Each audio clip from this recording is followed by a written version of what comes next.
Abracadabra YouTubers, it's Charlie. The BBC just released the first official images of Peter Capaldi's new Doctor Who outfit, and he's a magician. No, I'm just kidding. But I did want to talk about the top 5 things that are really awesome about it, as well as, the top 5 things that maybe aren't quite so awesome. Just to make sure you guys get a chance to voice your reactions /LOLs/rage, I'm going to be doing a Doctor Who Series 8 Q&A later this week. Be sure to subscribe to get it. Feel free to post any Series 8 related question you want, anything about the costume, or the plots, or anything else. So let's start off on a positive note. Here are the top 5 things that I think are good about this new costume. Number 5, it pays homage to Jon Pertwee. In the news release the BBC sent out, they didn't address this specifically. They just addressed the absence of frills like ruffles and a scarf. I'm not sure why they added the no scarf line, but it definitely looks like the third Doctor's costume. Number 4, it's age appropriate. Peter Capaldi is actually one of the oldest people to play the Doctor, so not wearing sand shoes like Tennant is a plus. They really played up the old-timiness of all of Matt Smith's costumes, and yes, it worked because his Doctor was so silly, but Capaldi's Doctor is supposed to be much sterner, much more serious, a la the heat vision eyes he was giving off during the 50th anniversary. Number 3, it honors the 11th Doctor's outfit. One of them anyway. Each new Doctor gets to pick his own first outfit, although Moffat does get a few vetoes. It's really cool that Capaldi chose to keep the purple waistcoat aspect of Smith's Doctor, as well as the black boots. They're similar, but not the same. Capaldi is wearing Doc Martens, and Matt Smith wore 18-hole lace-ups. Number 2, it's much more practical.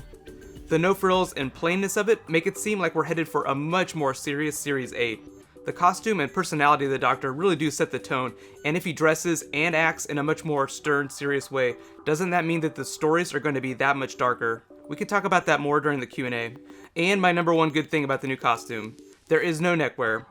With 13 different actors to play the role, counting John Hurt, it's almost impossible to wear any article of clothing without it looking like an homage to a previous Doctor. And with exception to maybe the fez and the cape, things worn around the neck have always been the most identifiable piece of the Doctor's costumes. So the easiest way to differentiate yourself is to just not wear anything. True, Jon Pertwee also had a version of his costume without neckwear, but he did have ruffles, and thank God that ruffles are not making a comeback.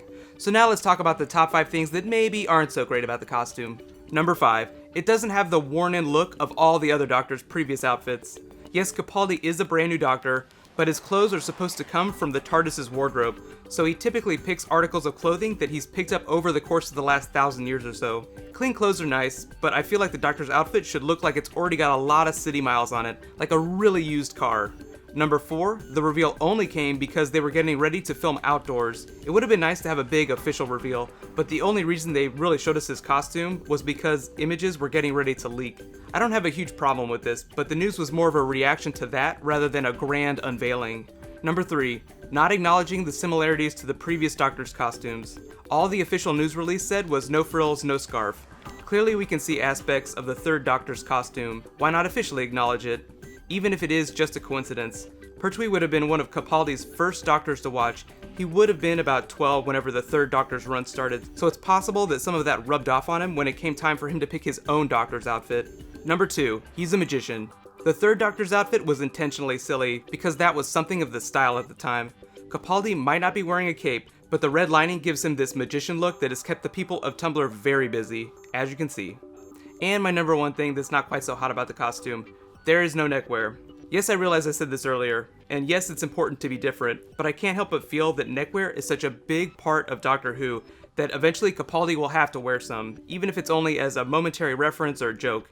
So now it's your turn to let me know, what is your reaction to this new costume, positive or negative? Remember, in that Q&A, I'll be including my favorite reactions from you guys' comments. Not just the funny ones though, so let me know what you think. Be sure to subscribe to get that video, I'll try to post it by Friday. Right now, click here for my Doctor Who Series 8 predictions, and click here for my Sherlock Series 4 predictions. Thank you so much for watching, I'll see you guys tonight, high fives.